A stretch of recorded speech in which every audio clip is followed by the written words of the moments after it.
Homage got the vibe, got the vibe, got the vibe, got the vibe.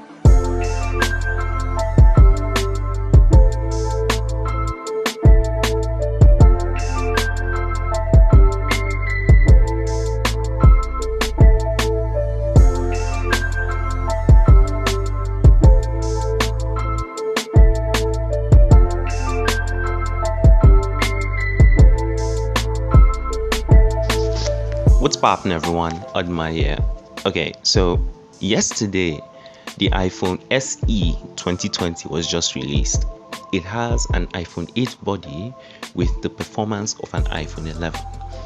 So I looked at it and I thought, why not check if it's worth buying the iPhone SE over the iPhone 11, because the iPhone 11 started at about $699 while the iPhone SE is starting at $399.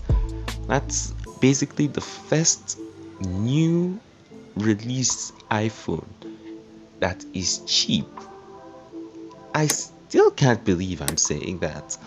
Well, that aside, let's get the main differences with these phones away. The first thing you'll notice between the two phones, of course, I'm not going to talk about performance because you're getting the same performance on the two phones. You're getting iOS 13 on the two phones, so there's no need to talk about performance. The main differences you'll see are design, and that's all.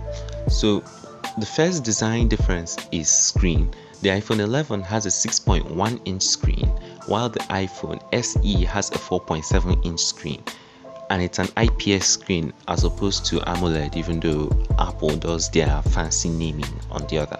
But then some people might now come out and start bashing the iPhone SE 2020 and say, why should it have such a small screen? In the end, I know a lot of people who would buy an iPhone 8 and use it and be so happy with their lives. And this is actually no different. Of course, I'm still in the camp of it should have been at least a 5.5 inch screen, because trying to game on a 4.7 inch screen is an absolute disaster. But there are people who will actually buy the phone because of how compact it is and how small it is. And actually there are a lot of people like that, so the market share for that is a lot. If you've been following on my Twitter, which if you're not, you have to go and follow, I've been ranting about the iPhone SE 2020, and the main thing I've been talking about is mostly price and that screen size. Now the next thing you'll notice is design. Now the iPhone SE 2020 is like a throwback phone, taking us back to the original iPhone SE that was launched in 2016. There's absolutely no difference between these two phones. And one thing I actually appreciate about the iPhone SE that will make me, if it had a bigger screen, to go to it rather than the iPhone 11 is the fact that it has Touch ID. And Touch ID, it's like the signature thing that we know iPhones for before Face ID started coming in.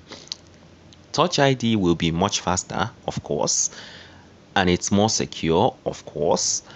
So really, here's the thing. If you're going into the market, it depends on your budget and the kinds of phones that you like to hold in your hand. If you're someone that has a lot of money and wants to hold a phone that is quite big and you can use it to play games comfortably, then go for the iPhone 11.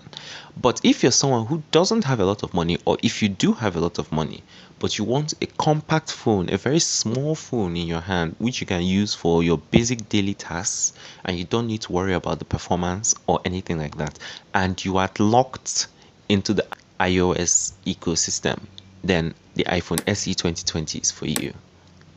Thanks for watching. I'll catch you next time. Peace.